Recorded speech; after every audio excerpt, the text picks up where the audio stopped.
Éternel Dieu Tout-Puissant, nous voulons glorifier et célébrer ton grand nom pour tous tes bienfaits, Seigneur Père éternel, pour ta lumière que tu ne cesses d'allumer, pour éclairer notre chemin, afin que nos pieds n'heurtent pas de pierre, que nous puissions marcher sur le sentier que tu as tracé d'avance pour chacun de nous. Merci encore, Seigneur Père, pour ce privilège que tu nous accordes de pouvoir nous présenter devant toi. Purifie nos pensées, nos cœurs et dispose-nous afin que nous puissions recevoir tout ce que tu veux nous apporter et reçois favorablement également, Seigneur Dieu, le fruit de nos lèvres qui te glorifient, Seigneur Père éternel, les lèvres que toi-même tu as purifiées. Au nom de Jésus-Christ, Amen. Alors, est-ce que vous avez un chant, un cantique qui vous vient à cœur?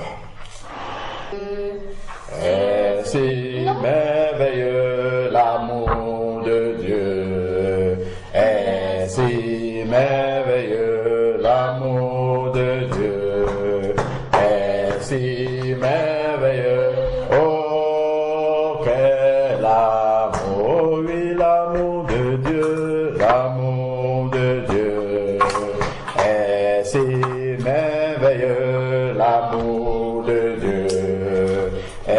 Si merveilleux l'amour de Dieu, est si merveilleux, oh quel amour, oui comment il est si grand qu'on ne peut le rehausser, il est si bas qu'on ne peut le rabaisser, il est si là qu'on ne peut le côtoyer.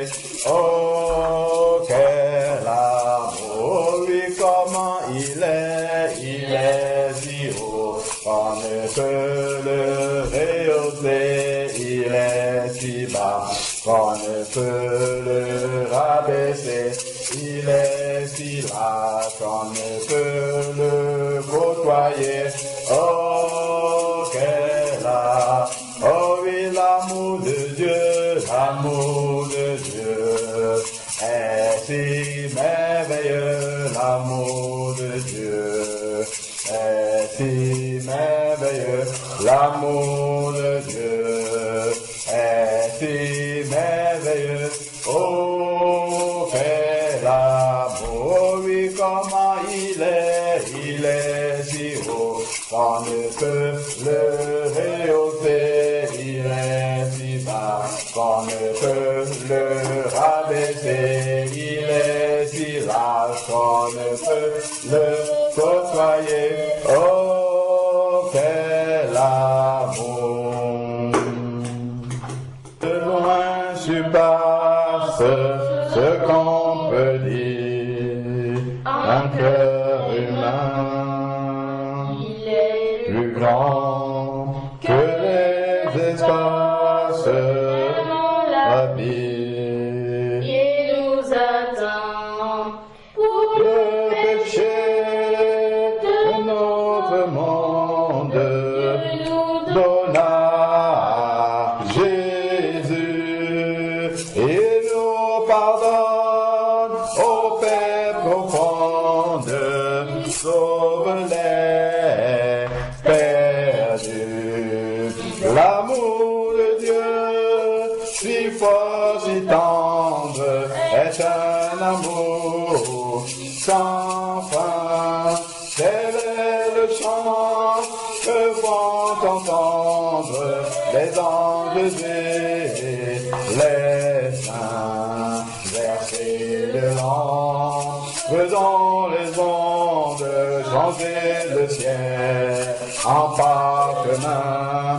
Chantez la pluie à tout le monde et que chacun soit écrivain. Vous dire tout l'amour du Père ferait tarir les eaux et remplirait la place entière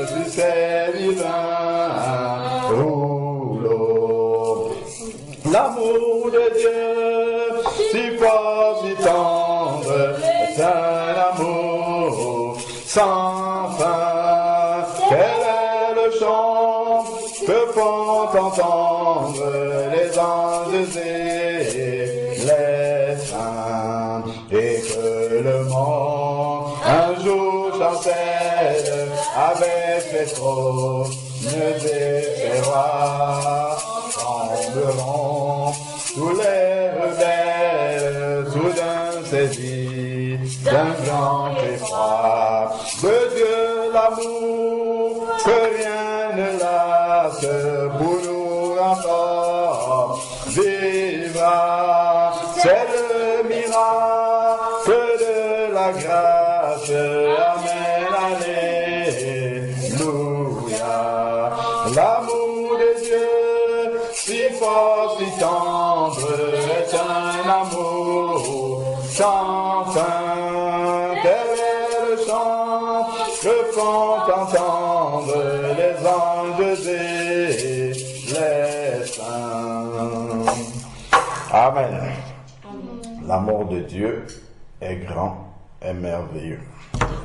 Amen. Alors, qu'est-ce qu'on a vu la dernière fois? C'était sur quoi déjà? Oui. Pourquoi Jésus il doit nous enlever? Voilà. Qu'est-ce que vous avez retenu, Wendy? J'ai retenu qu'il venait prendre sur l'église parce que après, quand la trompette aura sonné, Oui. Il étendra un jugement sur tout le monde. 2 tiers de la terre vont mourir. Des gens peut-être vont boire de l'eau et mourir. Est-ce que ça, on a vu ça la dernière fois? Là, tu parles d'autres choses que tu connais de la Bible, mais la dernière fois, qu'est-ce qu'on a vu? On n'avait pas parlé de ce qui se passe dans l'Apocalypse. On avait expliqué, on a pris le cas de Noé, on a expliqué pourquoi Dieu avait enlevé Noé. On a lu que... oui, Raphaël. On a dit que la terre, elle était maudite à cause d'Adam et Ève. Voilà, très bien. On a dit que Dieu, il avait enlevé Noé parce que c'était l'homme le seul juste et il était juste intègre, alors que les gens, ils faisaient que manger, boire, se marier et marier leurs enfants. Et ils s'étaient détournés de Dieu, alors que Noé, il était resté droit dans les voies de Dieu. Et les gens le prenaient pour un fou, et eux, ils s'étaient doutés de rien, et Dieu a envoyé le déluge, et tout le monde est mort, sauf Noé et sa famille. D'accord, très bien.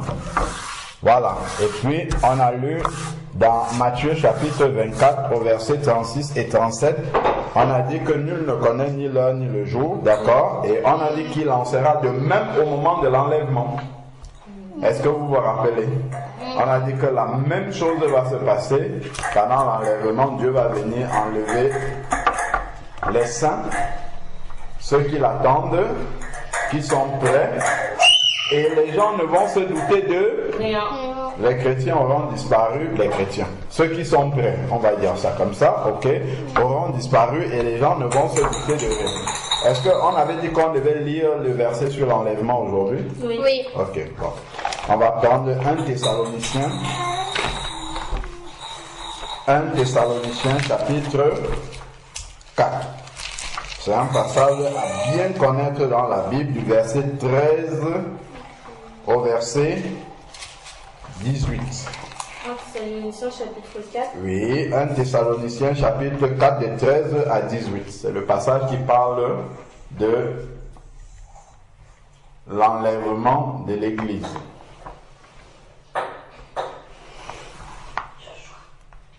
Vous avez déjà appris que l'Église est l'épouse du Seigneur. Oui. Voilà. Donc, lorsque tu as ton épouse, tu viens aussi, quand tu la prends, parce que tu viens prendre ton épouse pour aller faire le mariage avec elle, et après elle habite loin, et toi tu habites loin aussi. Non, quand... Qu'est-ce que se passe-t-il dans le vrai mariage ici sur la terre? Oui, Wendy. En fait, quand tu te maries avec une personne, dès que vous vous êtes mariés, vous habitez dans la maison dans la maison du mari. D'accord. Et vous y restez pour toujours. Voilà, très bien. Ben, c'est aussi une des raisons pour lesquelles Jésus va venir prendre son épouse pour aller habiter dans la maison de son mari, qui est la maison de Jésus, qui nous a préparé. D'accord? C'est aussi une des raisons pour lesquelles le Seigneur doit venir prendre son épouse. Allez, on va noter.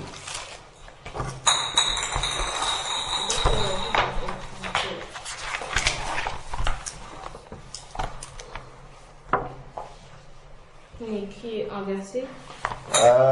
Donc on continue parce qu'on avait cité les raisons pour lesquelles le Seigneur vient prendre son église. Vous notez une autre raison pour laquelle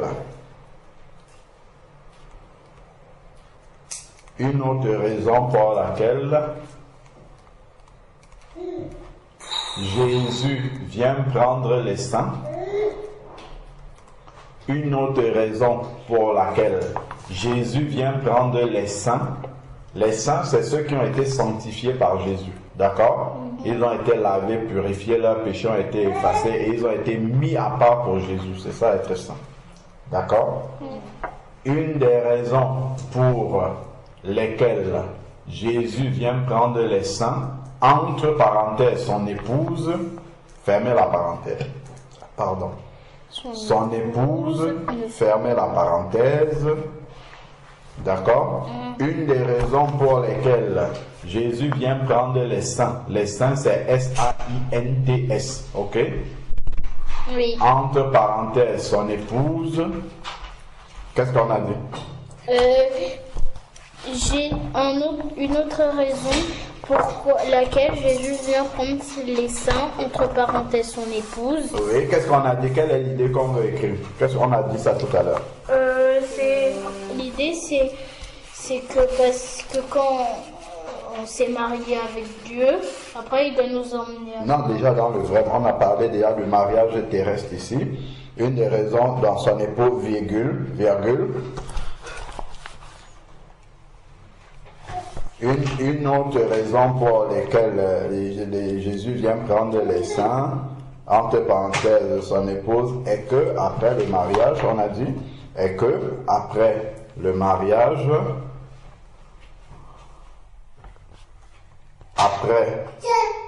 le mari prend sa femme et ils vont vivre ensemble dans la même maison. Ok? C'est ça. C'est que après un mariage, le mari prend sa femme et ils vont ensemble vivre dans la même maison.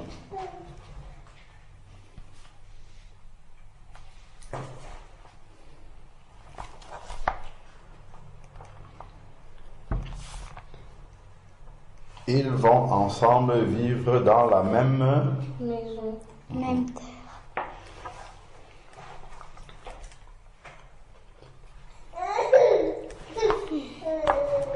Après un mariage, le mari vient prendre sa femme et ils vont ensemble vivre dans la même maison. On va aller lire ça dans Genèse chapitre 2. On va revenir dans Thessaloniciens après pour l'enlèvement. Pour l'instant, on finit ce qu'on avait vu la dernière fois. Genèse chapitre 2. Genèse chapitre 2, verset 22. D'accord? Vous lisez le verset 22 à 24. Dieu forma une femme. Genèse chapitre, vous notez, hein? Non, vous allez noter après. Genèse chapitre 2, verset 22 à 24. Wendy, tu lis un verset, Raphaël, suit ainsi de suite. Dieu forma une femme de la côte qui l'avait prise de l'homme et il l'amena vers l'homme. Et l'homme dit. Ah, haute voix, s'il vous plaît. Et l'homme dit. Voici cette fois celle qui est os de mes os et chair de ma chair. On l'appellera femme, parce qu'elle a été prise de l'homme. C'est pourquoi l'homme quittera son père et sa mère et s'attachera à sa femme, et ils deviendront une seule chair. L'homme et sa femme étaient tous tenus et ils n'avaient point honte. Voilà. Donc, c'est au verset 24. Donc, ça, c'est le premier mariage qui a eu lieu dans la Bible. Ok? Donc, Dieu, il a formé la femme et il est venu la présenter à l'homme. C'est pour ça que vous voyez dans les mariages, même ceux qui sont païens, ils ne savent pas pourquoi ils font ça. Ok? Lorsque une femme épouse un homme, le père de la femme vient et c'est lui qui amène la femme à l'autel. Ok? Donc, c'est lui qui vient donner la femme à son mari. Ok, si vous avez souvent vu ça, la femme, même s'ils font le mariage religieux ou bien à la mairie ou bien, la femme, elle vient au bras de son père. Elle arrive au bras de son père et son père la présente à son mari. Ça vient en fait de là. Quand Dieu a formé la femme, il est venu la présenter la femme à Adam. D'accord? Dans les gens, ils ne savent pas pourquoi ils font ça, mais en fait, c'est comme ça que Dieu l'a fait depuis le début. Ils disent que c'est une tradition. Et oui, ils disent que c'est une tradition, mais c'est biblique parce que la Bible, elle était dès le début. Ça, c'est le premier livre. Ok? Voilà, c'est parce que Dieu était venu présenter justement Ève à Adam. Donc, ok? Et il dit ici, c'est pourquoi l'homme quittera son père, ok? Et sa mère, et s'attachera à sa femme. Et ils deviendront une seule chair. Donc, l'homme va partir de chez son père et de sa mère et il va venir demeurer avec sa femme. D'accord? Donc, Jésus va quitter le ciel, c'est pour ça qu'il descend. Il quitte le ciel où il y a son père et il descend et il prend sa femme. Sa femme vient le retrouver et ils habitent ensemble. Vous avez vu ça? Voilà. Donc, vous mettez entre parenthèses la justification de l'homme qui va habiter avec sa femme là, après le mariage. Entre parenthèses, Genèse 2, 24. Ok?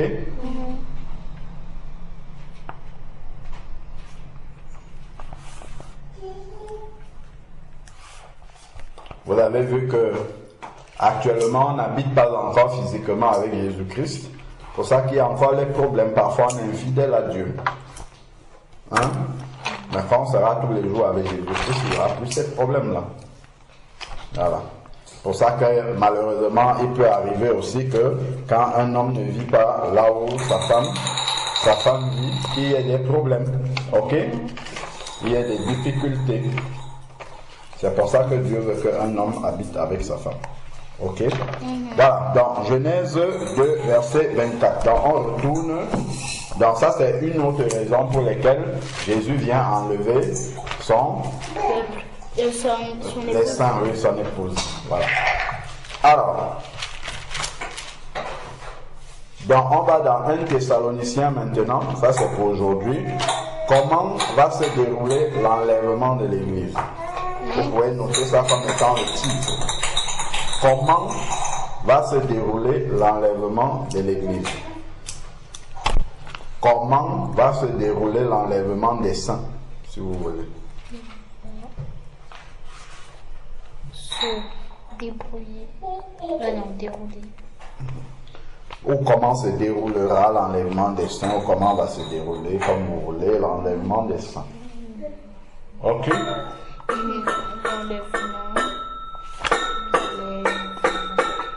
L'enlèvement de l'Église. L'enlèvement des saints. L'enlèvement des saints. Ou de l'Église.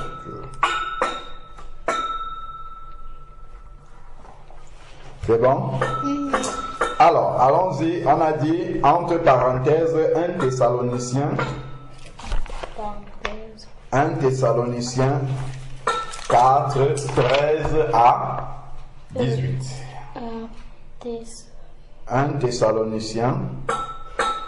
Alors, comment on écrit Thessaloniciens? C'est T-H-E-2-S. Mais 1 Thessaloniciens après Genèse 2. Non, là vous marquez le titre et c'est après le titre. Le titre c'est comment se déroulera l'enlèvement des saints. Et après le titre vous marquez 1 Thessaloniciens 4 du verset 13 à 18. Verset 13 pas plutôt verset 4 à 18. 1 Thessaloniciens chapitre 4 verset 13 à 18. Chapitre 4.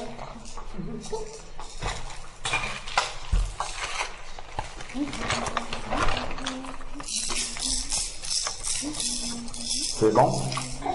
Non.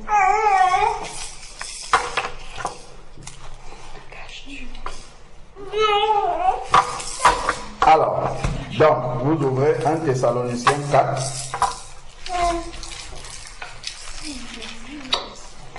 Galates, Timothée. 1 Thessaloniciens 4. C'est après Éphésiens ou c'est avant? C'est après. Colossiens. Après Colossiens. Et il y a Philippiens. Voilà, c'est ça. Chapitre 4, on prend à partir du verset 13. Chacun va lire un verset et s'arrêter. Nous ne voulons pas, frères, que vous soyez dans l'ignorance au sujet de ceux qui dorment, afin que vous ne vous affligez pas comme les autres qui n'ont point d'espérance. Voilà. Il dit, nous ne voulons pas, frères, donc c'est Paul qui parle à des frères. Frères et sœurs, c'est-à-dire, il parle à des enfants de Dieu. Donc, pour les enfants de Dieu, il y a un message qui concerne ceux qui dorment. C'est qui l'appelle ceux qui dorment? C'est vraiment ceux qui sont en train de ronfler? Non, c'est ceux qui sont morts, ceux qui sont endormis. Ceux qui sont morts en connaissant Christ, on dit qu'ils se sont endormis. Quand quelqu'un dort, qu'est-ce qui se passe après? Après, quand il a fini de dormir, Ils se réveillent. il va se réveiller. Ceux qui sont morts en Christ, qui connaissaient Christ, vont se réveiller. C'est pour ça qu'il dit ceux qui dorment. Ok? Parce que celui qui dort va se réveiller. Ok? Voilà. Et ceux qui connaissent pas Christ vont pas se réveiller. Ils vont se réveiller là où l'homme riche s'était réveillé. Ok. Donc, nous ne voulons pas, frères, que vous soyez dans l'ignorance. Il y a beaucoup de personnes qui pleurent tellement devant quelqu'un qui est mort parce qu'ils ne savent pas ce qu'il y a après. Ok? Ils savent, ils se disent, je ne vais plus revoir la personne, c'est fini, ainsi de suite. Ils sont ignorants, ils ne savent pas ce qu'il y a après. Mais les frères, les sœurs, les saints, l'église de Jésus doivent savoir ce qu'il y a après. C'est pour ça qu'il dit, je ne veux pas que vous soyez dans l'ignorance. Ok? Voilà. Au sujet de ceux qui dorment, donc ceux qui sont morts, qui connaissent le Seigneur. Ok? Voilà. Afin que vous ne vous attristiez pas, comme les autres qui n'ont pas d'espérance. Les autres, c'est qui?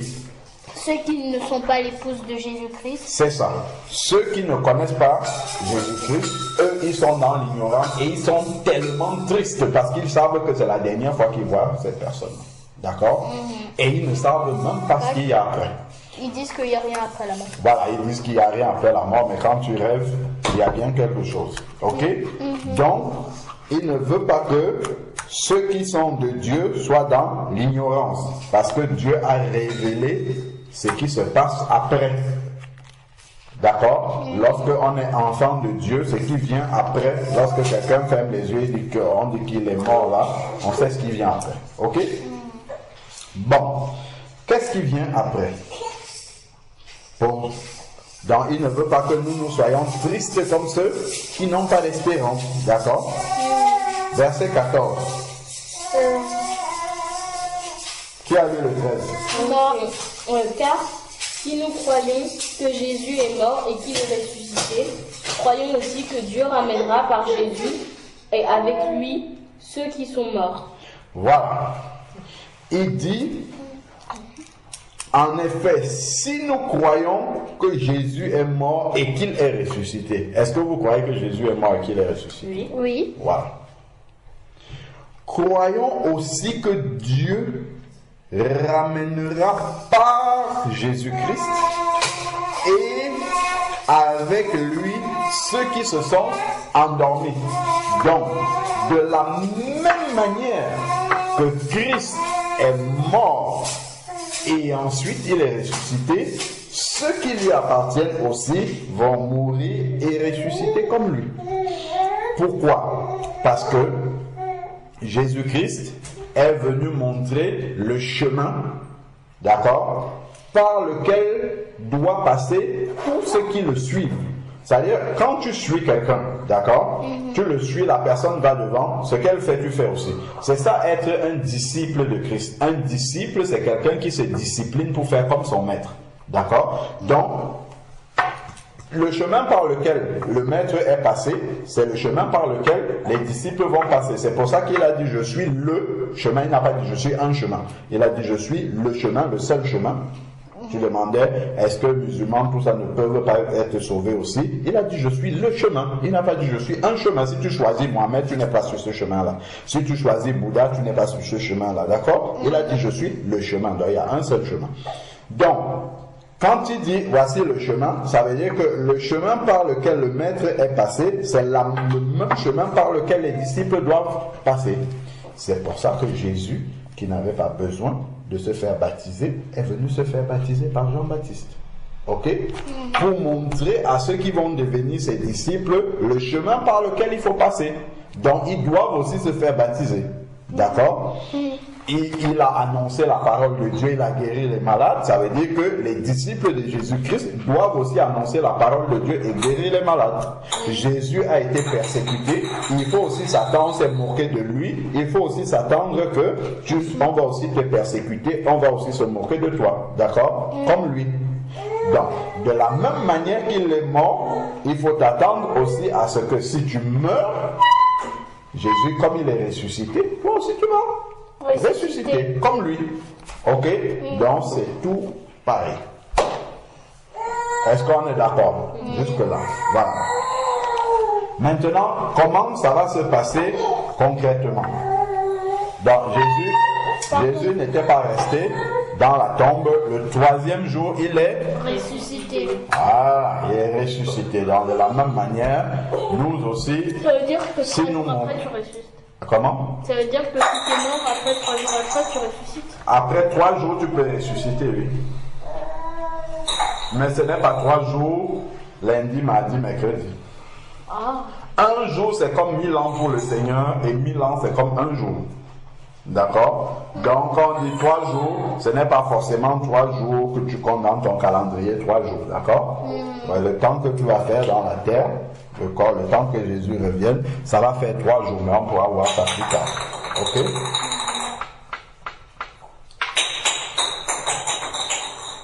Alors,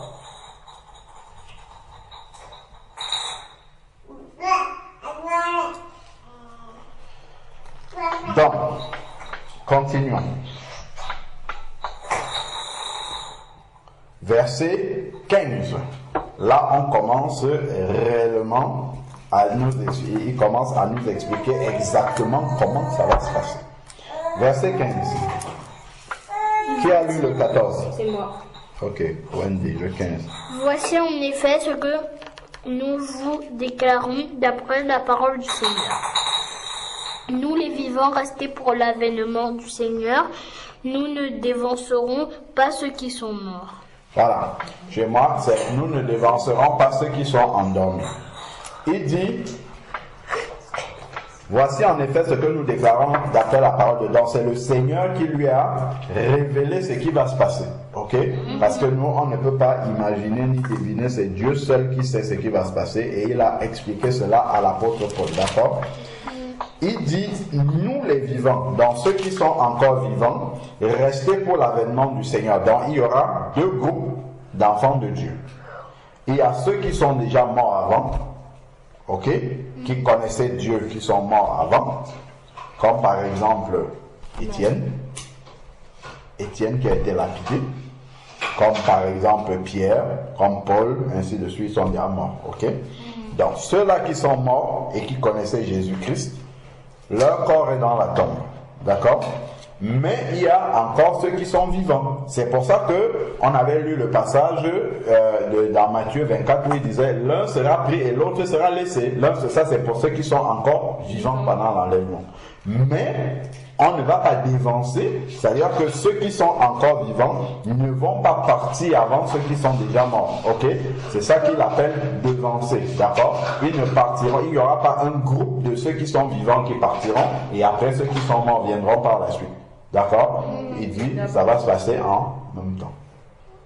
Et comment ça va se passer? Alors, c'est le verset 16 qui va nous le dire.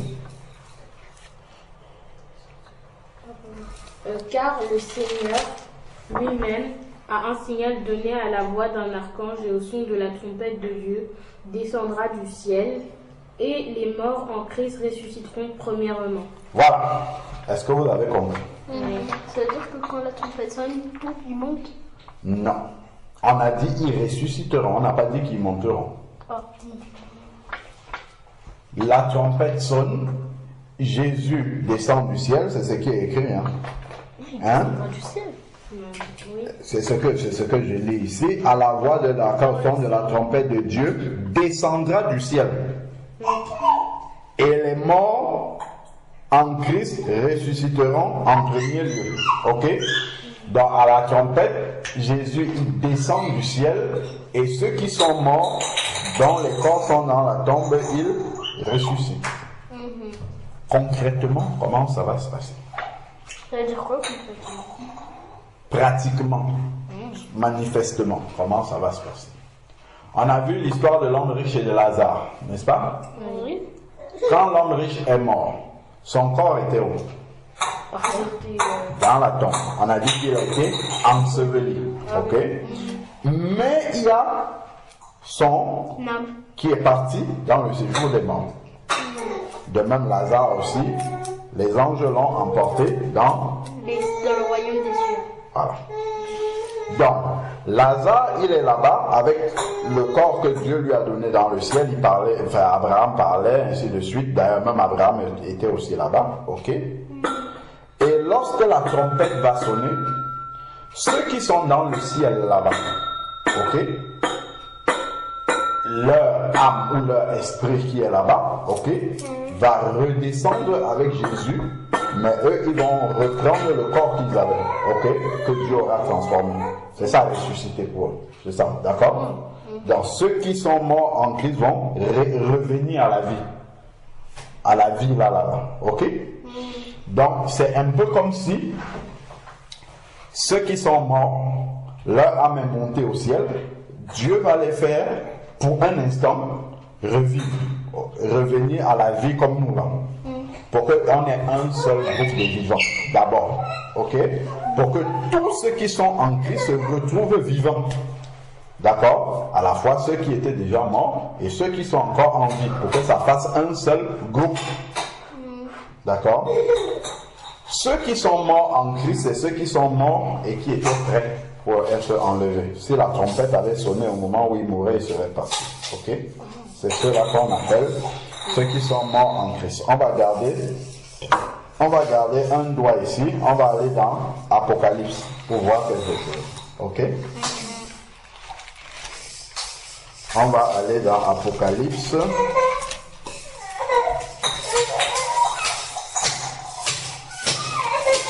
Si on prend par exemple, alors, donc, on va dans le livre de Apocalypse, d'accord? Apocalypse chapitre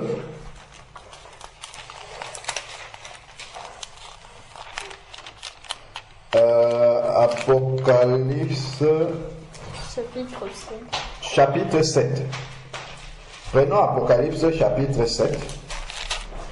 Et on va d'abord prendre Apocalypse chapitre 4 pour comprendre. Ok? On va lire Apocalypse chapitre 4, verset 1 jusqu'au verset 3. Hein?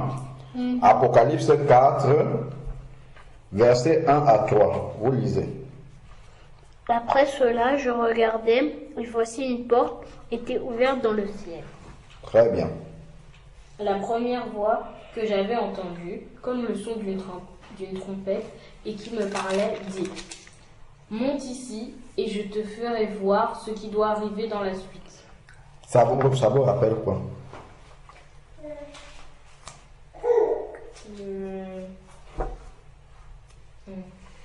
Regardez ce qu'il dit. Il disait bien le verset. Qu'est-ce qu'il dit? Après, je regardais, et voici une porte ouverte où? Dans le ciel. Telle une trompette. C'est où qu'on parle de la trompette? C'est pour l'enlèvement de l'église. Voilà. Et on a parlé de la voix de l'archange aussi. Au son de la trompette, à la voix de l'archange. Ok? La première voix que j'avais entendu parler dit: monte ici et je te ferai voir. Donc ça, c'est l'image de l'enlèvement. Non. Donc Jean, en fait, dans la vision qu'il a eue, il a vécu l'enlèvement. Ok? Donc, le son de la trompette, la voix de l'archange qu'il entend ici, qui dit monte ici, c'est l'image de l'enlèvement qu'il a vécu. Ok? Et après, au verset 2, qu'est-ce qui est dit? Aussitôt, je fus ravi en esprit. Voilà. Et voici, il y avait un trône dans le ciel, et sur ce trône, quelqu'un était assis. Voilà. Vous voyez? Donc, en fait, là, il a été enlevé dans le ciel. Ça, c'est comme ça que ça va se passer. Et tout de suite, il voit quelqu'un sur le trône. Oui. Ça veut dire que quand on va être enlevé, d'abord il y aura la voix de l'archange qui nous dira viens ici. Ça sera un peu comme ça, tout à fait, exactement. Ok? Voilà, bon. Maintenant, il est dans le ciel, on lui montre certaines choses, ok? Et on va aller au chapitre 7 maintenant. Verset 9. Apocalypse 7, verset 9. Qu'est-ce qu'on a? Après cela, je regardais et voici, il y avait une grande foule que personne ne pouvait compter, de toute nation, de toute tribu, de tout peuple et de toute langue. Là, il est dans le ciel. Hein? Ok, continuons. Ils se tenaient devant le trône et devant l'agneau, revêtus de robes blanches et de palmes dans leurs mains. Ok. Ils ont des robes Blanches. et des palmes dans la main. C'est quoi l'image de la robe blanche? Oui. Les péchés effacés. Voilà, les péchés effacés. Donc on peut s'imaginer déjà que, comme ils sont de toute langue, de toute nation, est-ce que vous avez vu ça, de toute tribu? Ça veut dire que ce sont des êtres humains qui vivaient sur la terre. Ok? Ce ne sont pas des anges qui sont dans le ciel, parce que les anges ne sont pas des nations, des tribus et tout ça. Ok? Donc si on nous dit qu'ils étaient de toutes les tribus, de tous les peuples, de toutes les langues, ça veut dire que ce sont des gens qui viennent de la terre. Ok? Ce sont ceux qui habitaient dans la terre et dont les péchés ont été purifiés. Ils ont une robe blanche. C'est pour ça que, par exemple, dans la prière, on disait: Seigneur, purifie nos cœurs. En fait, elle lave notre robe, ok, pour qu'elle soit blanche. Si on meurt là, on monte avec la robe blanche là dans le ciel. Tu te rappelles quand je t'avais expliqué, quand quelqu'un accepte Jésus, il te prend avec tes péchés noirs et il te met dans la robe blanche, il te met comme dans le blanc, et quand Dieu te voit, c'est le blanc qu'il voit, d'accord. Là, on le voit ici, ok. Donc là, ce sont des gens qui étaient sur la terre et qui étaient des saints qui se retrouvent dans le ciel, ok. Et on va voir ce qui se passe dans le ciel. D'accord, avec ces personnes-là. Et ces personnes-là sont dans le ciel, elles ne sont pas encore ressuscitées. Ce sont les personnes qui sont mortes avant. Ok? Voilà. On va voir. Là, par exemple, tu peux savoir, Papy François, là, qu'est-ce qu'il fait dans le ciel? On voit ici, Mamie Marthe, ceux qui sont morts là, qui connaissaient Jésus-Christ, voilà ce qui se passe. Vous voyez pourquoi il dit qu'il ne veut pas que nous soyons dans l'ignorance? C'est-à-dire que leurs palmes, là, avec leurs mains, ils ont des palmes, mais ils sont en train de faire On va lire ce qui se passe. Ok? Alors, continuons. Et ils criaient d'une voix forte en disant: Le salut est à notre Dieu qui est assis sur le trône et à l'agneau. Et tous les anges se tenaient autour du trône et des vieillards et des 4 êtres vivants, et ils se prosternèrent sur leur face devant le trône et ils adorèrent Dieu en disant: Amen. La louange, la gloire, la sagesse, l'action de grâce, l'honneur, la puissance et la force soient à notre Dieu au siècle des siècles. Amen. Ils sont en train de louer le Seigneur au milieu des anges et des archanges. Pendant ce temps, les gens sont ici sur la terre en train de pleurer, en train de se rouler tels les morts. Vous voyez? Eux, ils sont heureux. C'est pour ça que la Bible les appelle les bienheureux. Mais par contre, celui qui est mort, ne connaissant pas le Seigneur, il est avec l'homme riche là-bas. Vous voyez? Mais Ça, on nous montre dans le détail ceux qui sont morts et qui connaissent Dieu, voilà ce qui leur arrive. Même si son corps est là déchiqueté ou bien il a été avalé par un poisson, écrasé par une voiture, ainsi de suite. Mais voici réellement là où il est. Et ce qu'il fait. Vous voyez, il n'y a pas là. Pour un chrétien qui meurt, tonton Benjamin, on n'est pas surpris. On sait ce qu'il est en train de faire, comment ça se passe. On ne connaît pas les détails, on ne voit pas, mais Dieu nous a dit ce qui va lui arriver. Ok? Alors, on continue. Donc, ils sont en train de louer le Seigneur au milieu des anges et des archanges. Ça, c'est merveilleux. Ça. Quand tu vois ça, tu as même envie de mourir. Mais c'est Dieu qui choisit. Parce que là, ils n'ont plus le réveil qui va sonner le matin. Il faut se lever, il faut gratter le pare-brise de la voiture, il faut faire ceci, il faut... ils n'ont plus ces problèmes-là. Ces filles, ils sont dans la louange, dans la présence de Dieu. Continuons. Verset 13. Et l'un des vieillards prit la parole et me dit. Il dit à qui? À Jean, d'accord, qui a été enlevé et qui est en train de voir. En fait, Jean a été enlevé et il arrive dans le ciel. Il voit un peu en avance, avant l'enlèvement, il voit comment et ce qui se passe au ciel. Ok? Voilà, ce qui se passe au ciel. Continuons. Et il me dit. Ceux qui sont revêtus de robes. Relis encore à partir du verset 13. Et l'un des vieillards prit la parole et me dit. Ceux qui sont revêtus de robes blanches, qui sont-ils et d'où sont-ils venus? Vous avez compris? Il dit, mais c'est qui ceux-là? Ils sont venus d'où, ceux qui ont les robes blanches? Ok? Moi, je vous ai posé la question avant, vous allez trouver tout de suite. Alors, continuons.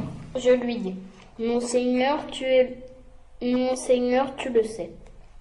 Et il me dit, ce sont ceux qui viennent de la grande tribulation et qui ont lavé leur robe et ils l'ont blanchi dans le sang de l'agneau. Voilà. Donc, leurs robes étaient remplies de péché et ces robes-là ont été lavées dans le sang de l'agneau parce que c'est le sang de l'agneau qui purifie, qui efface les péchés. D'accord? Ce sont ceux qui viennent de la grande tribulation. Donc, normalement, c'est ceux qui sont morts pendant la grande tribulation. Ok? Voilà. Donc, ceux qui seront enlevés avant, ils vont voir d'autres qui sont morts pendant la grande tribulation. Ok? Alors, donc, ça nous montre un peu l'image des personnes qui viennent de la terre et qui meurent et qui ont accepté Jésus-Christ, c'est-à-dire ils ont lavé leurs robes en confessant leur péché à Jésus-Christ et le sang de Christ a purifié leurs péchés. Ok? Ils sont là dans le ciel. On continue. C'est pour cela qu'ils sont devant le trône de Dieu et le servent jour et nuit dans son temple. Voilà, ils lui rendent un culte comment? Culte d'action de grâce. Jour et nuit. Ils louent le Seigneur jour et nuit. Dans la nuit, ils sont en train de louer le Seigneur. Leur corps, le corps qu'ils ont n'a plus la fatigue comme nous. Vous, ici, là, quand on commence la louange, vous commencez à dormir déjà et à rappeler que tôt le matin, vous avez école. C'est ça, non? Eux, ils font jour et nuit. Ça veut dire que pendant que nous, on est en train de dormir, eux, ils sont en train d'adorer. Toujours. Ils sont en train d'adorer. Ils ne sont plus... Leur corps n'est plus fatigué. Parce qu'ils ont un corps qui vit dans le ciel, qui vit dans l'éternité, ok? Qui n'est plus soumis à la fatigue comme nous. Donc, ils rendent un culte jour et nuit dans son temple. Alors, après... Celui qui est assis sur le trône dressera sa tente sur eux. Voilà. Ils n'auront plus faim. La famine est finie. Ah, maman, j'ai faim. Terminé. Continue. Ils n'auront plus soif et le soleil ne les frappera point. Ni aucune chaleur. Très bien. Vous voyez? Donc, ceux qui sont dans le ciel, ils sont mieux que ce que vous voyez. Après, verset 17. Car l'agneau qui est au milieu du trône les paîtra et les conduira aux sources des eaux de la vie, et Dieu essuiera toutes les larmes de leurs yeux. Vous voyez, il n'y aura plus de deuil là-bas. C'est fini, ils ne vont plus pleurer. Parfois, tu peux traverser des situations difficiles. Ah, ma boule est tombée, ça s'est cassé, je pleure avant d'aller à l'école. Il n'y aura plus de larmes là-bas. Parce qu'il n'y aura plus des situations difficiles. Le diable n'est pas là-bas, ok, pour créer les problèmes. Mais j'ai une question. Oui. Mais ils peuvent pleurer parce qu'ils savaient pas qu'ils allaient aller au ciel et que... Non, il n'y a plus de pleurs. S'il y a les pleurs, Jésus essuie leurs larmes. Pleurs de joie. Oui, je ne sais pas si on pleure de joie là-bas. D'accord, mais en tout cas, il n'y a plus de pleurs là-bas. Ok, on va aller voir. On va encore aller voir.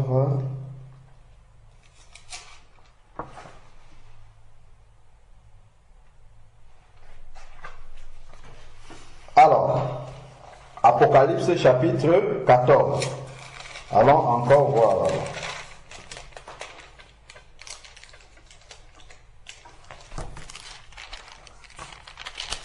Apocalypse chapitre 14.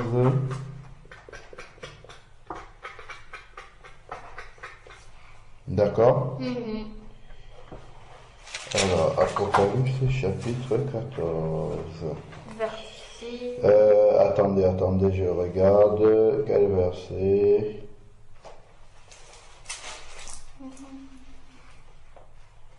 Ok.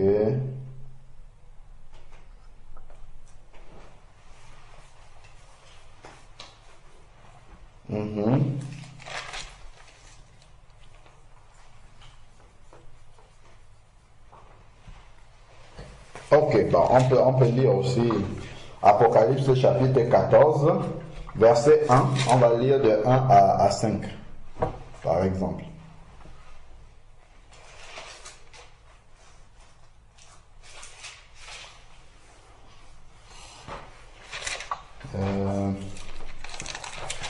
Donnez-moi une minute, après on va lire.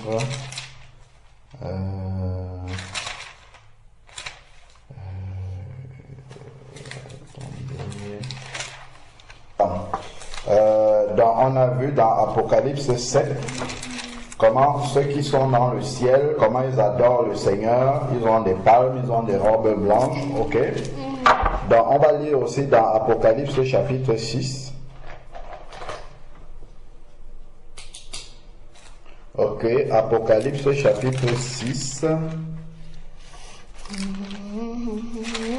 Apocalypse chapitre 6. Verset 4. Et il sortit un... On va lire Apocalypse chapitre 6 à partir du verset 9. On va voir aussi un autre groupe de ceux qui sont partis de la terre et qui vivent dans le ciel. Quand ils ouvrirent le 5e sceau... Attends que Raphaël trouve. Apocalypse 6. Ok. Donc là, on a vu ceux qui viennent de la grande tribulation, qui ont lavé leur robe dans le sang de l'agneau. Donc c'était Apocalypse chapitre 7. Et puis on avait lu du verset 9 au verset 16, d'accord, 17 même. Et donc là on lit au chapitre 6, on voit un autre groupe de personnes qui sont dans le ciel. Ok? Donc, Apocalypse 6, verset 9. Quand il ouvrait le 5e sceau, je vis sous l'autel les âmes de ceux qui avaient été immolés à cause de la parole de Dieu et à cause du témoignage qu'il avait rendu. D'accord. Si on revient déjà dans Apocalypse 7, on a dit que le groupe de toute langue, toute tribu, tout peuple qui était dans le ciel là, ils avaient des robes. Ça veut dire qu'ils ont un corps sur lequel on peut mettre une robe. D'accord? Et ils avaient des palmes où? Dans leurs mains. Donc ils ont des mains. Ok? Donc dans le ciel là-bas, ils ont des mains, ils ont un corps que Dieu leur a donné, d'accord? Dans lequel ils vivent en attendant la résurrection. Voilà. En attendant la résurrection. Donc ici, on va lire maintenant l'autre groupe. Là, il ouvre un sceau, d'accord? L'ange ouvre le 5e sceau. Et je vis les âmes. Donc, en fait, quand quelqu'un meurt, son âme, comme on a dit, monte au ciel. Ok? Continuons. Reprends le verset 9 d'Apocalypse 6. Quand ils ouvraient le 5e sceau, je vis sous l'autel les âmes de ceux qui avaient été immolés à cause de la parole de Dieu et à cause du témoignage qu'ils avaient rendu. D'accord. Donc, ceux qui sont dans le ciel et qui ont été immolés, c'est-à-dire égorgés, d'accord, c'est ceux qui sont morts pour Christ. Comme qui? Étienne. Étienne. Jean-Baptiste. Ok? Donc eux, ils sont au ciel en attendant. Oui, c'est d'eux qu'on parle là. Ceux qui sont morts pour la parole De Dieu. de Dieu, égorgés pour la parole de Dieu. Ok, on continue au verset 10, Apocalypse 6, 10. On continue. Ils crièrent d'une voix forte en disant. Ah, ils criaient. Ça veut dire qu'ils ont une Voix. pour crier. Vous avez vu? Dans le ciel, quand quelqu'un meurt, tu auras beau voir son corps là, qui est déchiqueté, dépiécé par exemple, s'il a fait un grave accident, ou brûlé même. Il y a certains qui meurent brûlés, il y a les chrétiens qui peuvent mourir brûlés. Tu vois son corps là, en fait ce corps là, il va pourrir dans la terre. Il va pourrir dans la terre. Il va pourrir dans la terre, mais Dieu lui donne un nouveau corps, ok? Et ce corps-là, voilà comment il l'utilise dans le ciel. Continuons. Jusqu'à quand, souverain? Donc, il criait, ok, d'une voix forte. Donc, les âmes là ont une voix pour crier. Et qu'est-ce que cette voix-là dit? Jusqu'à quand, souverain, saint et véritable, tardes-tu à juger et à tirer vengeance de notre sang sur les habitants de la terre? Donc, ils se souviennent qu'ils ont été égorgés pour la parole de Dieu et ils demandent à Dieu de les venger. Donc ils ont une mémoire. Ils ont une mémoire, ok? Ils se rappellent. Donc, on croit peut-être que quand quelqu'un meurt, il ne se rappelle plus de rien, mais là, on voit qu'il y a des souvenirs qui sont là. Tout comme on a vu l'homme riche là-bas, Abraham lui a rappelé comment il vivait sur la terre, ok? Donc, il se souvient et il demande jusqu'à quand le Seigneur va attendre pour venger leur sang. Ça veut dire quoi, venger? C'est parce qu'ils ont été tués pour la parole de Dieu. En fait, ils ont été tués injustement. Ils ont été égorgés injustement. Et Dieu a promis de venger ceux qui sont tués injustement. C'est ce que le Seigneur dit, aucun cheveu de votre tête ne tombera. D'accord? Donc, il va venger. Bon, et il demande jusqu'à quand est-ce que le Seigneur va attendre pour venger leur sang? Ok? Pour punir en gros ceux qui ont fait ces crimes-là. Ok? Et à venger notre sang des habitants de la terre. Parce que eux, ils ne sont plus sur la terre, ils sont au ciel maintenant. Ils ne font plus partie des habitants de la terre. D'accord? Alors, verset 11. Qui lit le verset 11? Moi. C'est une après l'autre. Une après l'autre. D'accord? Une robe blanche fut donnée à chacun d'eux, et il leur fut dit de se tenir en repos quelque temps encore, jusqu'à ce que ce fût complet, le nombre de leurs compagnons de service et de leurs frères qui devaient être mis à mort comme eux. Vous avez vu? Donc, une robe blanche leur fut donnée à chacun d'eux. Une robe, ça veut dire qu'ils ont un corps pour porter cette robe-là. Ok? C'est l'image de dire qu'ils sont saints. D'accord? Donc, une robe blanche leur fut donnée. Et qu'est-ce qu'on leur dit maintenant? Et il leur fut dit, c'est-à-dire ils ont des oreilles pour écouter ce qu'on leur dit aussi, donc ils ont un corps complet. Il leur fut dit de se tenir en repos quelque temps encore jusqu'à ce que soit complet le nombre de leurs compagnons de service. Donc, il y a d'autres qui vont être tués sur la terre et qui vont venir se rajouter à ce groupe-là de ceux qui étaient immolés pour la parole de Dieu. D'accord? Donc, même quand on voit un chrétien qui a été égorgé pour la parole de Dieu, c'est vrai qu'on est triste parce que voilà, ce n'est pas bien, mais voilà ce qui leur arrive, ok? Ils sont dans le ciel, ils ont une robe blanche, et puis ils sont dans la présence de Dieu. Vous pouvez noter, parce que là on n'a rien noté là, vous pouvez noter, après la mort, ou ceux qui sont morts en Christ, on va dire comme ça. Vous mettez entre parenthèses, ils dorment. Ceux qui sont morts en Christ, entre parenthèses, ils dorment. Ceux qui sont morts en Christ, entre parenthèses, ils dorment, ils au pluriel. Entendu. Ceux qui sont morts en Christ, virgule. Ceux qui sont morts en Christ, entre parenthèses, ils dorment, virgule. Pourquoi on met pas tout simplement ceux qui sont morts en Christ dorment, entre parenthèses dorment? Écrit. Les plus importants, c'est écrire l'idée. Sont morts. Ceux qui sont morts en Christ dorment et leur âme va dans le ciel. Il y a une petite chose à vous expliquer. Ça sera un peu compliqué peut-être, mais peut-être vous allez comprendre. L'être humain, d'après la parole de Dieu, est composé de combien d'entités? Ça veut dire quoi entité? Bon, l'être humain est composé de combien de grandes parties, si vous voulez? Sur le corps? L'être humain, pas juste le corps. Le corps, c'est une des parties de l'être humain. Il y a l'esprit, il y a l'âme. Le cœur? Non, ça, ce sont les parties du corps. Moi, je dis l'être humain est composé de l'esprit, de l'âme et du corps. Est-ce que ça, tu savais ça, Wendy? Oui. L'esprit qui est en contact avec Dieu ou avec Satan, si on connaît Jésus-Christ. L'âme, c'est ce qui est à l'intérieur, là où il y a tes sentiments, là où il y a ta volonté, là où il y a tout ce que tu penses. Ok? Et le corps, c'est ce qu'on voit là. Ok?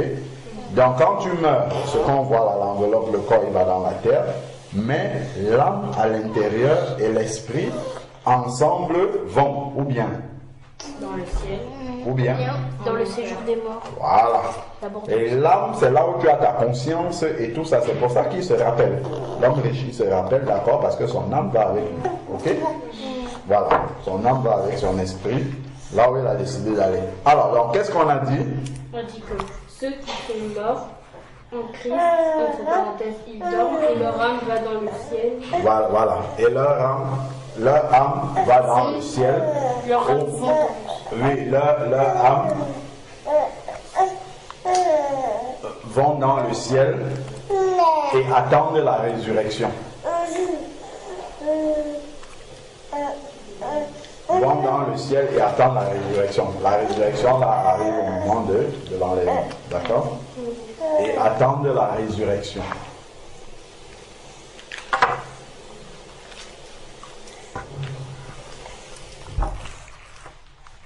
Leur âme va dans le ciel et attendent la résurrection.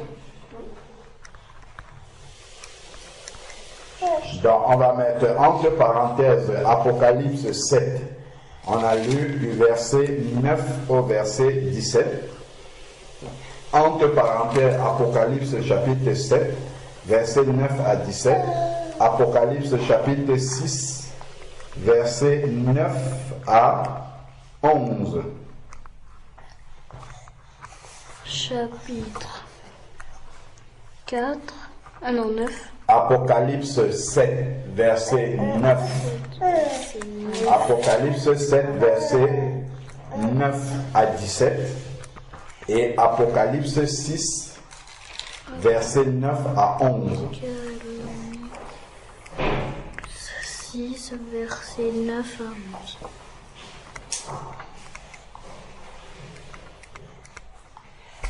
Oh mais... Ah.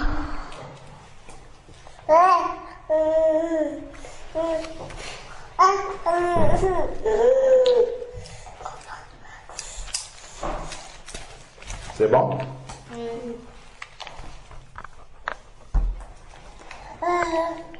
Alors, verset 9 à 11. Voilà. On va prendre maintenant une autre parole. Apocalypse chapitre 20. On continue à voir ceux qui sont dans le ciel. Ok? Donc ceux qui sont morts là, on voit bien qu'ils sont dans le ciel et ils continuent à vivre une vie très heureuse. Ok. Et ceux qui sont dans le séjour des morts, pour l'instant, ils font quoi? Ils brûlent comme tu as vu l'homme riche là-bas. Ils attendent? Ils attendent aussi. Ils attendent le jugement du trône blanc pour aller dans le lac de feu.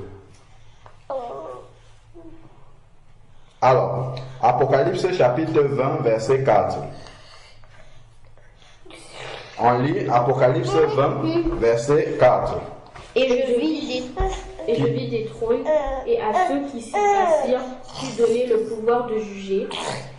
Et je vis les âmes de ceux qui avaient été décapités à cause du témoignage de Jésus et à cause de la parole de Dieu, et de ceux qui n'avaient pas adoré la bête ni son image, et qui n'avaient pas reçu la marque sur leur front et sur leurs mains. Ils revinrent à la vie et ils régnèrent avec Christ pendant 1000 ans. Voilà. Donc ça, c'est la résurrection de ceux qui ont été immolés pour la parole de Dieu. Ceux qui parlaient là dans l'Apocalypse chapitre 6, là, c'est quand ils ont été ressuscités. Donc on avait dit leur âme dans le ciel en attendant la résurrection. Vous pouvez mettre également Apocalypse chapitre 20, verset 4.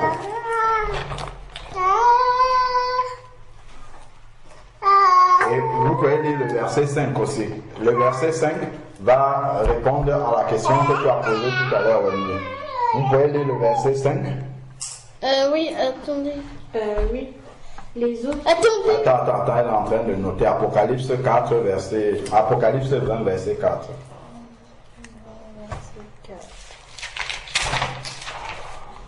Et après, c'est quoi qu'on dit? Apocalypse 5? C'est le nom, la suite, juste le verset 5. Ah. Les autres morts ne revinrent point à la vie jusqu'à ce que les 1000 ans furent accomplis. Voilà, ça c'est ceux qui sont dans le séjour des morts. Et après, quel est le verset? Le verset 6, qu'est-ce qu'il dit? Heureux et saints ceux qui ont la part et la première... Non, relis bien ce que tu vois. Heureux et saints ceux qui ont part à la première résurrection.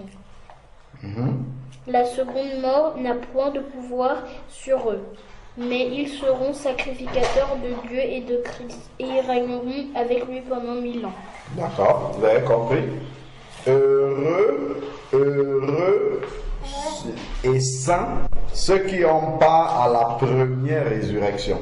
C'est-à-dire au moment où il y a l'enlèvement, au moment où ressuscitent ceux qui ont été décapités pour la parole de Dieu, tout ça, d'accord? Ça, ils n'auront pas part à la seconde mort. La seconde mort, c'est les temps de feu. D'accord? Parce que ils sont morts d'abord une première fois, ils sont allés dans le séjour des morts.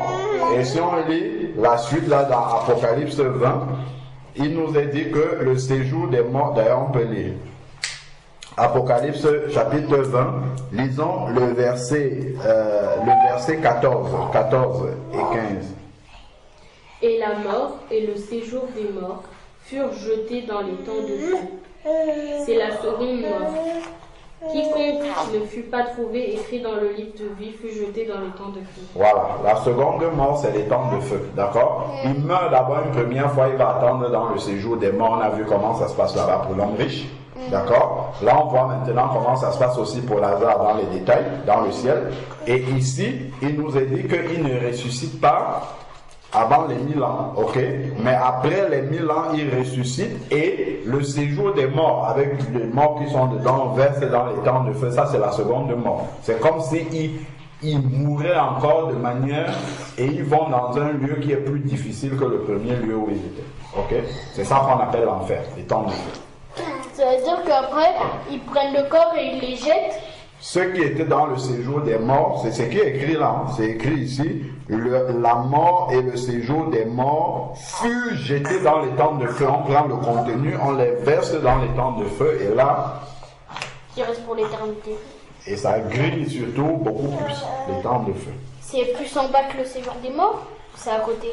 Je ne sais pas là où ça se situe, mais c'est plus difficile que le séjour des morts. Oui. Ok? Bon, donc... Ok, donc on a vu ce qui se passe dans le ciel, on a vu comment attendre ceux qui sont morts. Donc, ce que j'étais en train de dire, pour l'enlèvement, on revient dans 1 Thessaloniciens, c'est que lorsque la trompette sonne, Jésus descend, avec ceux qui étaient dans le ciel là, leurs âmes là, retrouvent les corps, d'accord? Et puis il y a un seul groupe des vivants, ceux qui étaient vivants physiquement et ceux qui avant étaient dans le ciel aussi, ok? Ils reviennent aussi à la vie, ok? Ils ressuscitent aussi. On continue à lire 1 Thessaloniciens 4, on n'a pas fini. On était au verset 16. On peut relire le verset 16, mais on n'explique plus et puis après on continue au 17. 1 Thessaloniciens 4, 16. Car le Seigneur lui-même a un signal donné à la voix d'un archange et au son de la trompette de Dieu descendra du ciel et les morts en Christ ressusciteront premièrement. Et Voilà, verset 17 maintenant. Ensuite, nous les vivants qui serons restés, nous serons tous ensemble enlevés avec eux sur des nuées et à la rencontre du Seigneur dans les airs, et ainsi nous serons toujours avec le Seigneur. D'accord? Consolez-vous. D'accord. Est-ce que vous avez compris? Oui. Donc, en fait, les morts en Christ vont ressusciter et vont retrouver les vivants et c'est ensemble qu'ils seront enlevés. D'accord? C'est un seul groupe vivant qui va être enlevé vers le Seigneur. Ok? Ceux qui étaient morts ressuscitent, donc ils sont vivants maintenant. D'accord? Avec ceux qui étaient vivants physiquement là, et ils vont monter tous ensemble dans les airs. Donc ils vont aller trouver le Seigneur en haut, dans les airs. Ok? Et on sera toujours avec lui. Donc là, on revient à ce qui doit se passer le jour du mariage. Ok? C'est que le mari vient chercher sa femme et va toujours vivre avec elle. Ok? Voilà. Donc c'est ça. Et après, à la fin, au verset 18, qu'est-ce qu'il dit? Consolez-vous donc les uns les autres par ses paroles. D'accord? Donc il dit de se consoler. Donc parce que au départ, il a dit, je ne veux pas que vous soyez dans l'ignorance. Maintenant, ces paroles-là doivent nous consoler, c'est-à-dire que ceux qui sont morts en Christ, si nous aussi nous sommes en Christ, à la fin, on sera réunis avec eux. On va les revoir, on sera réunis avec eux et on va monter dans le ciel. Si toutefois nous restons saints jusqu'à la fin. Est-ce que c'est bon? Vous avez bien compris l'enlèvement, bien compris ceux qui sont morts là où ils sont, ce qu'ils font, qu'ils connaissent Jésus ou qu'ils ne connaissent pas Jésus. D'accord? On va conclure maintenant en voyant également dans 1 Corinthiens chapitre 15 qui parle de l'enlèvement aussi. 1 Corinthiens chapitre 15 verset 51 à verset 54. Ce passage parle aussi de l'enlèvement. 1 Corinthiens 15, verset 51 à 54. Ok? Voici, je vous dis, en mystère, nous ne mourrons pas tous, mais tous nous serons changés en un clin d'œil. D'accord. Il dit au verset 51, voici, je vous dis un mystère. Donc, ce qu'il explique est un mystère. Donc, c'est quelque chose de pas habituel. D'accord? C'est quelque chose de surnaturel. Ok? C'est un mystère. Donc, il n'y a que Dieu qui peut expliquer les mystères. Et donc, il a expliqué cela à Paul. Et Paul est en train de nous l'expliquer. Il dit, nous ne mourrons pas tous. Ok? Donc tout le monde ne va pas forcément mourir. Parce qu'il y en aura qui seront présents pendant l'enlèvement. Ils seront encore vivants pendant l'enlèvement. Ok? Il y en a aussi. Et il dit, mais tous nous serons changés. Ok? Donc ceux qui seront vivants seront changés. Ok? Ils seront changés. Qu'est-ce qu'il dit? En un instant et en un clin d'œil. Tu as vu comment tu clignes l'œil? Quand tu clignes l'œil, tu ouvres l'œil, c'est fini. En un clin d'œil, ça se fait. Ok? Ça va. Voilà. Tu clignes l'œil, tu ouvres et tout ça va se faire. ça sera presque instantané. Ok? Ça veut dire que tu fais ça, après tu demandes Seigneur. Voilà. Après, tout ça se passe. Ok?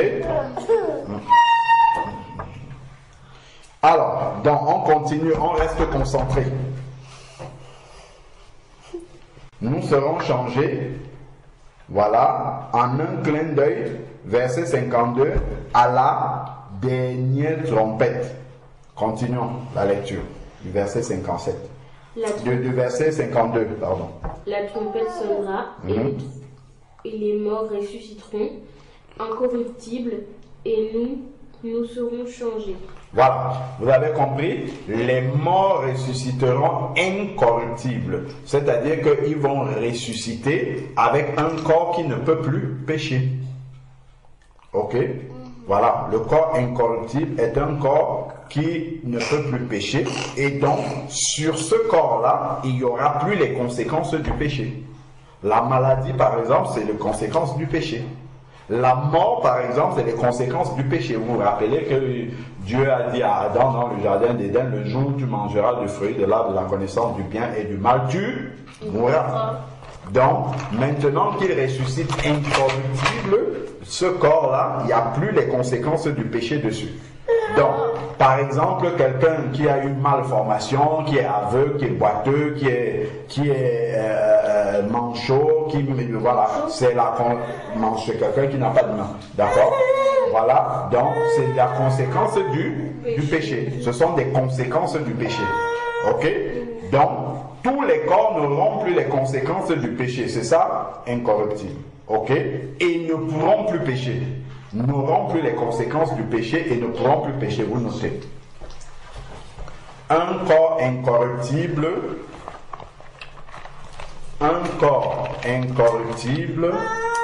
ne porte plus les conséquences du péché. Un corps incorruptible ne porte plus les conséquences du péché.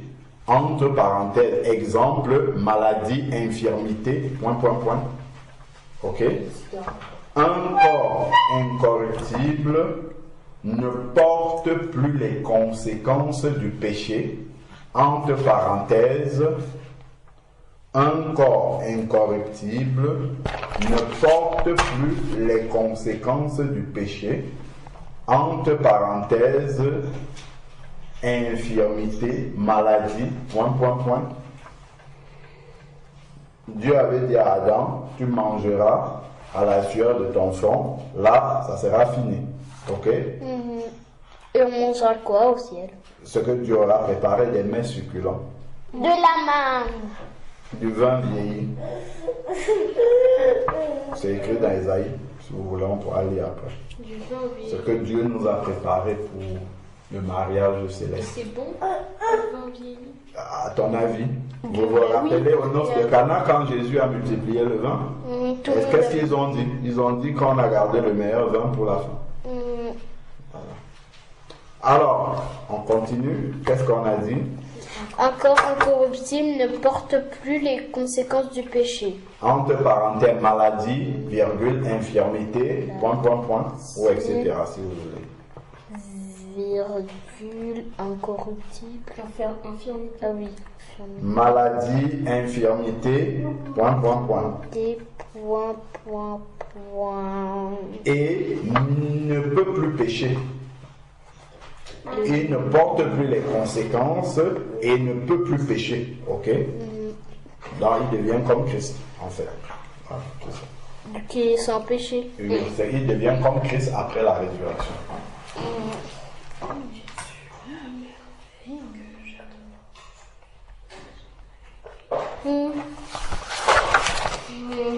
Je relis.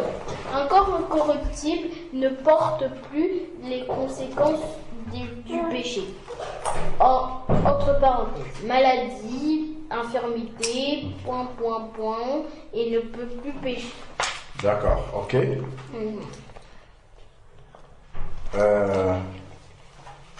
Donc, oui, on va lire verset 53. Verset 52, on vient de lire que les corps vont ressusciter incorruptibles, d'accord? Et ceux qui sont vivants vont être changés.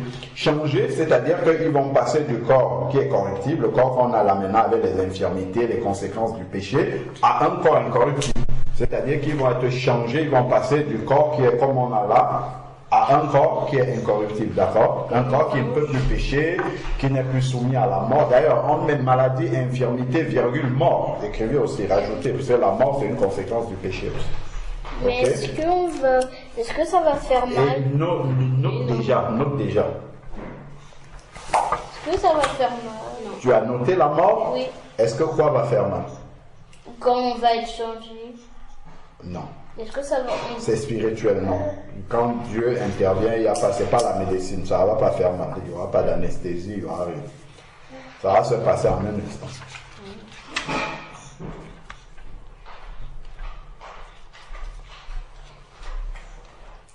C'est noté? Oui. Voilà. Donc, il explique un peu plus après. Qu'est-ce qu'il dit? Vous notez entre parenthèses V5, Apocalypse. Oh non, qu'est-ce que je veux apprendre? 1 Corinthiens 15, versets 52 à 54. C'est là où il explique le corps incorruptible. Ok? Verset 2. Verset 58. 1 Corinthiens 15, 52-54. Ok? 1 Corinthiens 15, verset 52 à 54. On continue?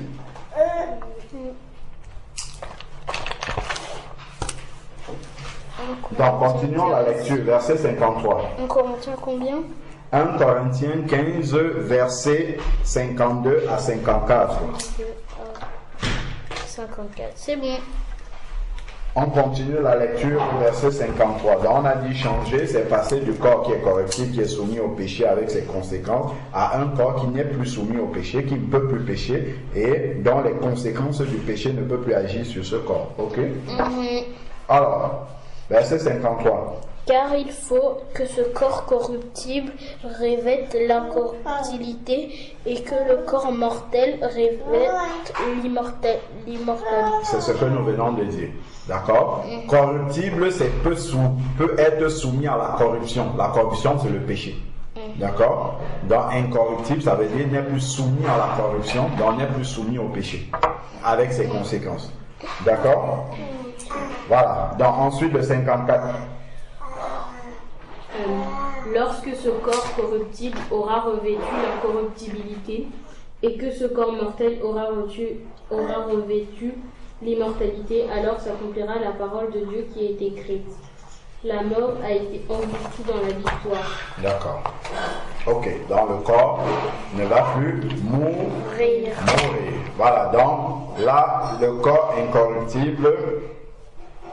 Lorsqu'il y aura le corps incorruptible, on sera comme Jésus de manière parfaite.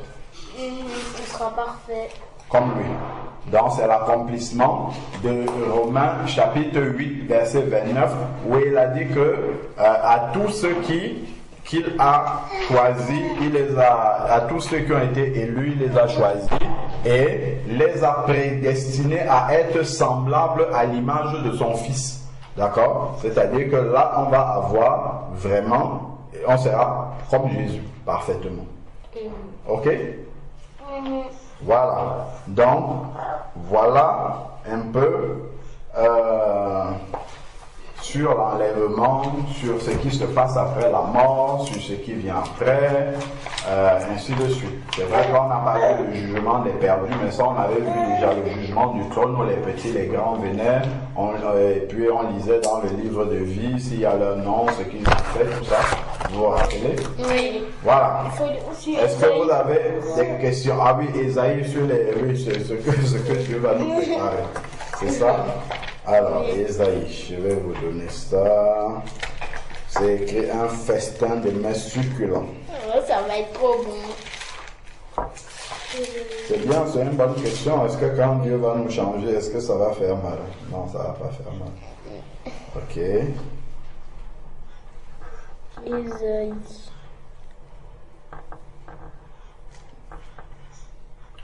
Donc, on va prendre Ésaïe.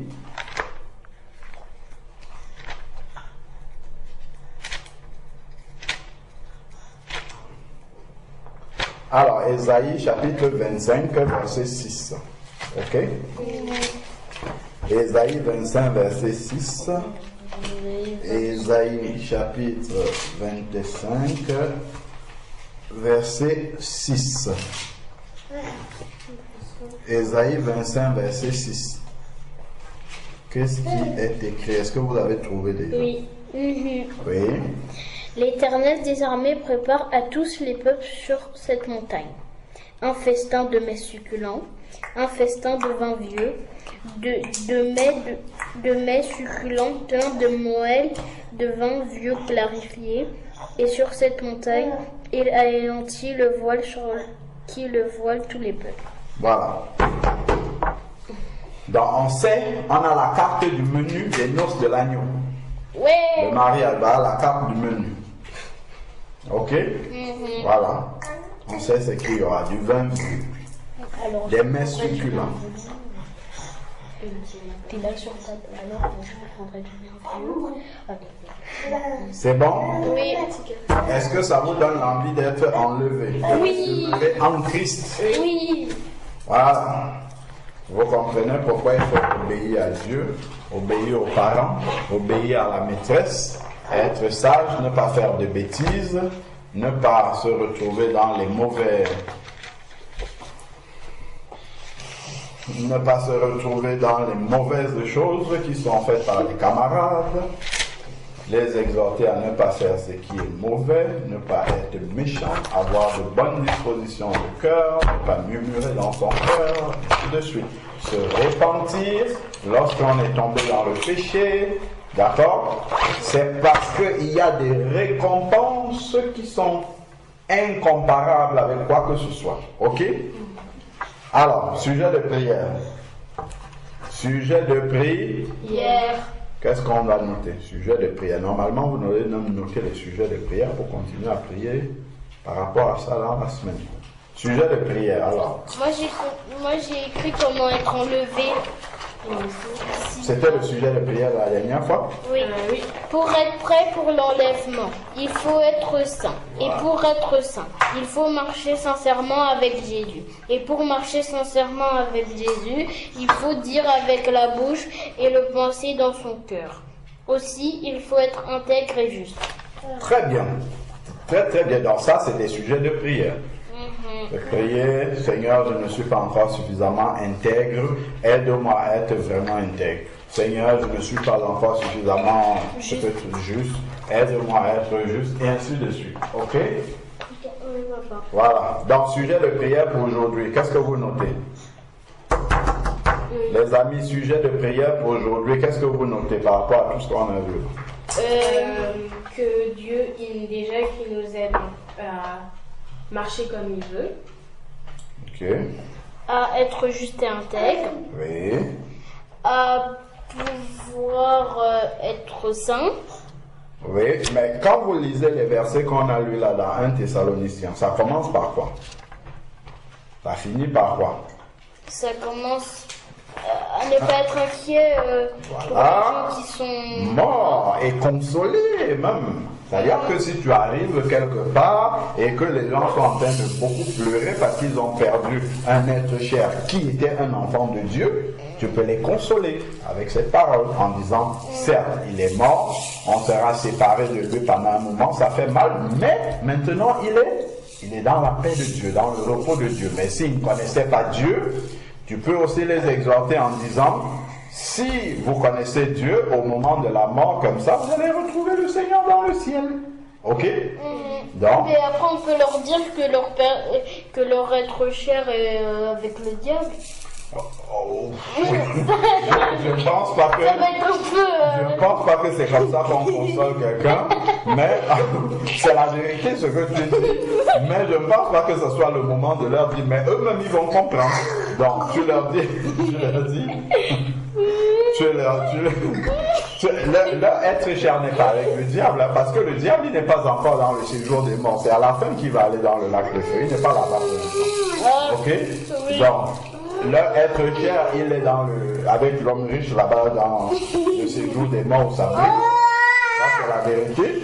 Donc, on va simplement leur dire, pour les encourager, leur dire qu'il faut accepter Jésus-Christ, parce qu'au moment de la mort, on va dans la présence de Dieu, d'accord? Mais par contre, si on ne l'a pas accepté, on va dans un autre lieu qui brûle, ok? En leur disant comme ça, ils comprennent eux-mêmes déjà que si la personne qui est morte ne croyait pas en Dieu, mais ils vont pleurer encore plus. Ils peuvent pleurer encore plus, mais ça ne change pas. Ce qu'il y a, c'est qu'il faut qu'eux, ils changent, eux qui sont sur la terre, comme les saints frères de l'homme riche là. Ok? D'accord? Donc, c'est quoi comme sujet de prière? Qu'est-ce que vous avez noté les sujets de prière? Moi, j'ai juste mis être juste et intègre. Non, par rapport à aujourd'hui là. Ne pas être inquiet pour les gens qui sont endormis, qui sont morts et qui croyaient en Dieu. Oui, note alors. C'est sujet de prière. Que Dieu nous aide. Parce que en fait, c'est le fait qu'il nous rappelle cette parole-là qu'on a lue qui fera que nous ne soyons pas inquiets. Ok? Ne pas être inquiet pour ceux qui se sont endormis. Je rends grâce à Dieu parce que je n'étais pas inquiet pour ma maman.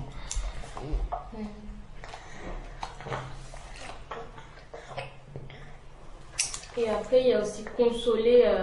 Voilà. Ne pas avec un seul ciel, avec une seule couleur. Sujet de prière. Vous notez bien. Sujet de prière. Ne pas être inquiet pour ceux qui sont morts. Pour ceux qui sont morts et qui étaient en Jésus, pour ceux qui sont endormis. Voilà, c'est comme sujet. Qu'est-ce que tu vas dire à Dieu dans la prière, dans cette prière-là? Ne pas être inquiet, c'est quoi comme sujet de prière?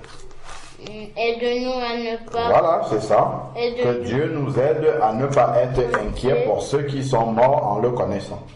Pour ceux qui sont morts en le connaissant.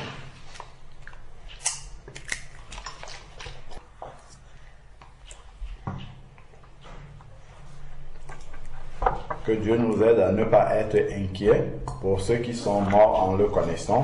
2. Qu'il nous donne les mots justes pour consoler les familles. Qu'il nous donne les mots justes pour consoler les familles de ceux qui sont morts en Christ. Ok? Qu'il nous donne les mots justes pour consoler les familles de ceux qui sont morts en Christ.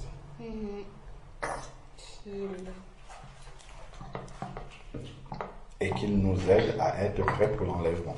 On suppose, on sait tout ce que ça suppose. Troisième sujet, qu'il nous aide à être prêts pour l'enlèvement. Ou pour la mort, parce qu'on peut mourir aussi. Qu'il nous donne à être prêts à le rencontrer par l'enlèvement ou par la mort. Voilà. Premier sujet de prière, que Dieu nous aide à ne pas être... Je suis en train de dicter, tu écoutes ce que je dis et tu vérifies ce que tu as écrit et tu complètes au lieu de regarder chez ta soeur. Je reprends. Premier sujet de prière, que Dieu nous aide à ne pas être inquiet pour ceux qui sont morts en le connaissant. Ça, c'est le premier sujet. Deuxième sujet de prière, que Dieu nous donne les mots justes pour consoler les familles de ceux qui sont morts en Christ. Que Dieu nous donne les mots justes pour consoler les familles de ceux qui sont morts en Christ. Ça, c'est le cœur même de ce que nous avons vu aujourd'hui. C'est le deuxième sujet. Et le troisième sujet, que Dieu nous aide à être prêts pour l'enlèvement. Nous aide à être prêts pour le rencontrer par l'enlèvement ou par la mort. Voilà, ce sont les trois sujets de prière. Les sujets de prière, c'est avec S. Parce qu'il y en a plusieurs. Juste pour consoler les familles. Que Dieu nous donne les mots justes pour consoler les familles de ceux qui sont morts en Christ ou en le connaissant. Qui sont morts en le connaissant.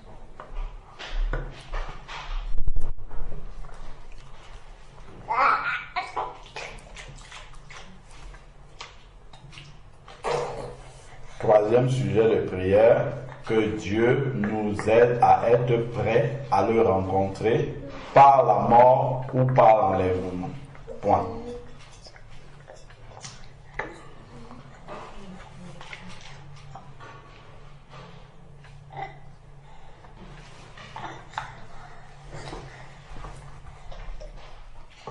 Bon, quand on dit les mots juste pour consoler les familles de ceux qui sont morts en Christ, c'est aussi que Dieu nous donne les mots juste pour avertir les familles de ceux qui sont morts ne connaissant pas Christ.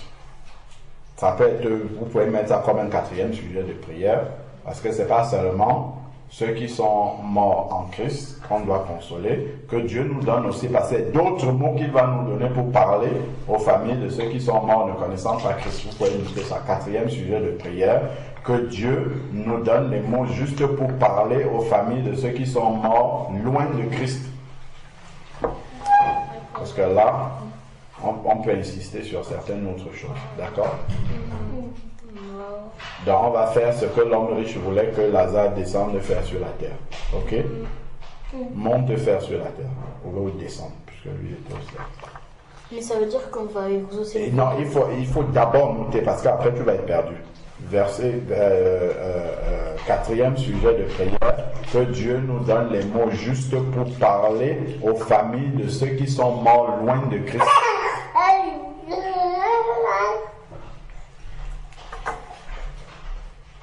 Voilà, ça fait 4 bons sujets de prière. Premier sujet de prière, que Dieu nous aide à ne pas être inquiets pour ceux qui sont morts en Christ. Deuxième sujet de prière, que Dieu nous donne les mots justes pour consoler les familles de ceux qui sont morts en Christ. Troisième sujet, que Dieu nous aide à être prêts à le rencontrer par la mort ou par l'enlèvement. Quatrième sujet de prière, que Dieu nous donne les mots justes pour parler aux familles de ceux qui sont morts loin de Christ. Mais ça va quand même blesser les personnes. Il vaut mieux qu'ils soient blessés en étant vivants que d'être blessé en étant mort. Tu as vu ce que l'homme riche dit quand il est dans le feu là-bas? Et qu'est-ce que Abraham lui a répondu?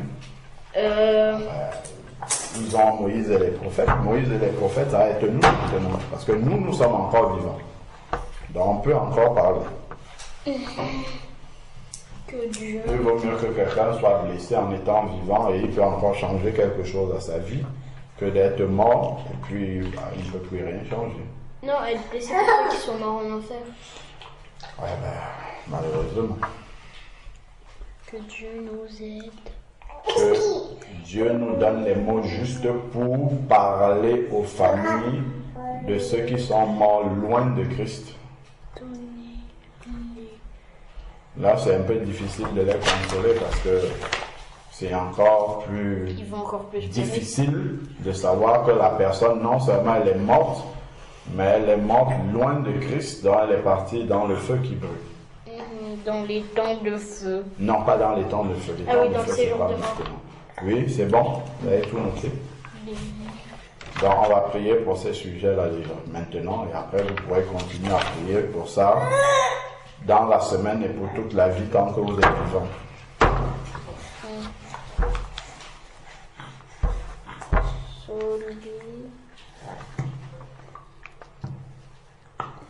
C'est bon?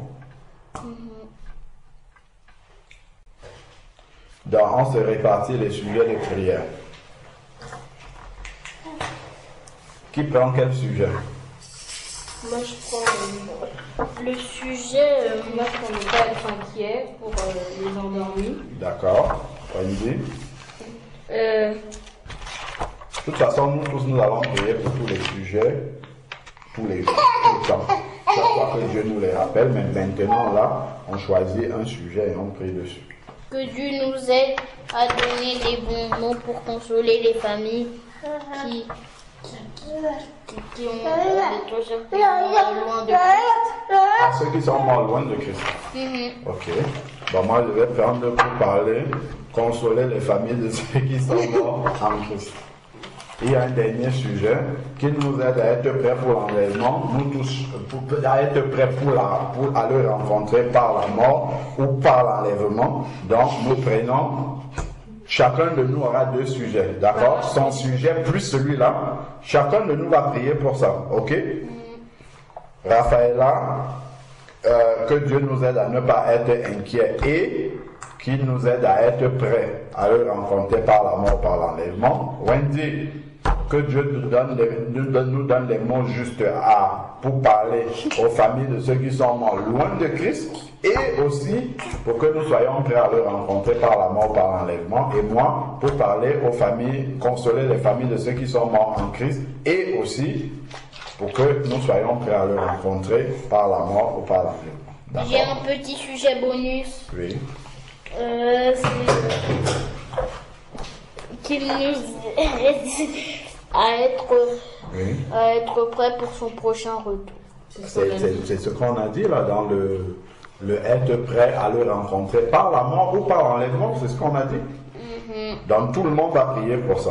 Ok, c'est bon, on y va.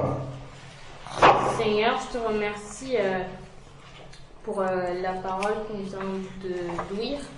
Seigneur, je te prie, Seigneur, pour qu'on puisse ne pas être inquiet pour ceux qui sont partis en te connaissant, qu'on puisse aussi être prêt à te rencontrer par l'enlèvement ou par la mort.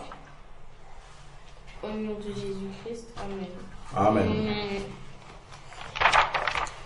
Seigneur, je te prie pour qu'on ne soit pas inquiet pour ceux qui sont morts en te connaissant.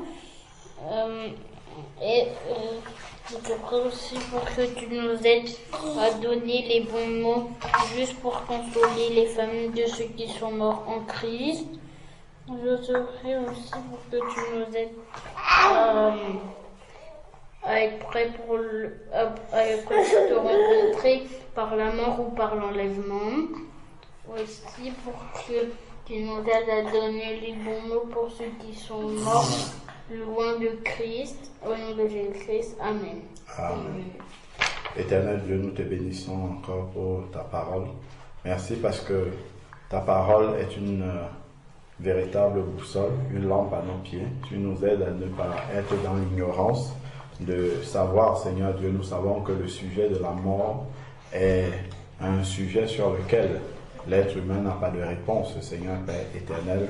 Mais ta parole nous apporte des réponses claires à propos de la mort, pour que nous ne soyons pas désarmés devant la mort, Seigneur Père, mais que nous ayons des réponses, quelle que soit la manière dont a vécu la personne décédée. Seigneur Père, tu nous donnes des réponses. Et pour nous qui restons, Seigneur Dieu, nous venons te prier encore que tu nous soutiennes à demeurer en toi, Seigneur Père éternel, que nous travaillons à ressembler à Christ de jour en jour avec le soutien de ton Saint-Esprit, afin que nous puissions être prêts à te rencontrer, que tu nous reprennes par la mort ou que la trompette sonne, Père, que nous puissions monter à ta rencontre. Seigneur Dieu, donne-nous les mots justes, Seigneur Père éternel, pour parler à ceux-là, Seigneur Dieu Tout-Puissant, qui ont perdu un être cher.